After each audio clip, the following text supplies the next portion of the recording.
La parole est à Madame Carole Grandjean pour La République En Marche.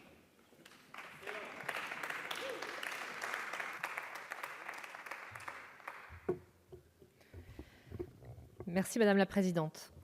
Madame la Ministre, Mesdames et Messieurs les rapporteurs, chers collègues, de quelle société voulons-nous?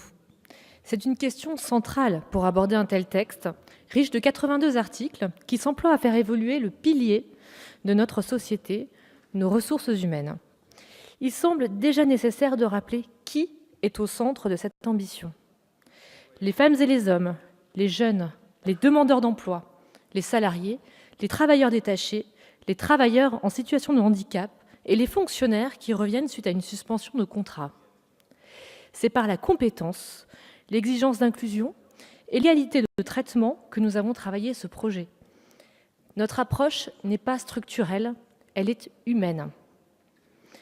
Ce projet de loi s'inscrit dans une cohérence de mesures déjà réalisées, celle du dialogue social, de la simplification et du droit à l'erreur. Il est grand temps de nous engager collectivement pour une société plus ouverte, et cela passe aussi par l'univers du travail, un élément clé de la construction de soi, aussi bien personnellement que socialement. Pour les personnes en situation de handicap, le défi est de taille. Depuis la loi de 2005 relative à l'égalité des droits et des chances, la participation et la citoyenneté des personnes handicapées, 2,7 millions de personnes sont bénéficiaires de l'obligation d'emploi. Une énorme avancée. Ces chiffres doivent néanmoins être améliorés car les entreprises françaises ne remplissent pas toujours le quota imposé.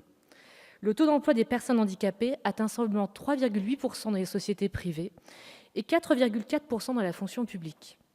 Ce taux de chômage des personnes en situation de handicap est 2 fois plus important que la moyenne nationale à 19%. 1% des apprentis sont en situation de handicap, alors qu'on sait combien l'apprentissage favorise l'insertion professionnelle. Le projet de loi souhaite valoriser et renforcer l'emploi direct. Tous les acteurs économiques, sociaux, médicaux doivent s'engager pour permettre l'inclusion de ces personnes dans les entreprises, dans l'emploi. Nous avons également renforcé le rôle des entreprises adaptées, nécessaires pour inclure les personnes professionnellement plus loin de l'emploi et plus loin d'exercer en milieu ordinaire, mais qui doivent pouvoir aussi continuer à participer à la vie économique à travers de cet accompagnement privilégié. Notre démarche est volontaire. Maintenir l'efficience du taux d'emploi à 6%, simplifier les démarches administratives pour les entreprises, rendre accessibles les sites internet de l'administration pour renforcer l'accès aux droits, favoriser des stages même non rémunérés dans la déclaration obligatoire d'emploi des travailleurs handicapés, afin d'encourager les premières expériences. Il nous appartient aujourd'hui de donner un nouveau coup d'accélérateur au regard de ce qui a été fait en 2005. Avec cette même détermination, nous imposons une obligation de résultat en faveur de l'égalité hommes-femmes. Ce constat est sans appel. Les écarts de rémunération entre les femmes et les hommes dans le milieu du travail sont toujours importants, 9% sur une même classification et 25% sur l'ensemble d'un parcours de carrière. Le titre 3 du projet de loi met en place une obligation de transparence des résultats et des indicateurs de calcul. Nous sommes au cœur d'un enjeu de société où culture de l'égalité entre les femmes et les hommes ne se fait pas que dans les axes de communication, mais par des mesures concrètes et mesurables. C'est un modèle de société que nous voulons et son contournement est une fraude. Sans mauvais a priori et sans faux semblants, nous souhaitons de la même manière nous pencher sur une question centrale pour l'Europe de l'emploi, la question des travailleurs détachés.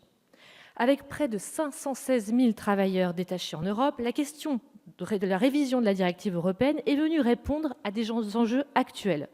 À l'échelle nationale, nous orientons nos actions afin de renforcer notre réponse en cas d'abus.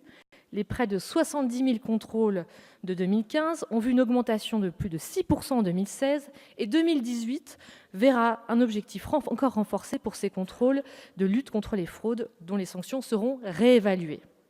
Nous avons souhaité porter un amendement, nous, parlementaires de La République En Marche, afin de spécifier l'interdiction d'emploi de travailleurs français par des entreprises européennes, souvent frontalières, qui détachent des travailleurs français en France.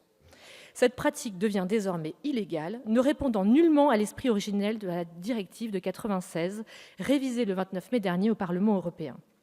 Dans cet esprit, nous voulons encourager et protéger la mobilité de tous les travailleurs, ouverts vers une Europe de l'emploi, mais aussi qui doit s'adapter aux nouvelles formes d'abus.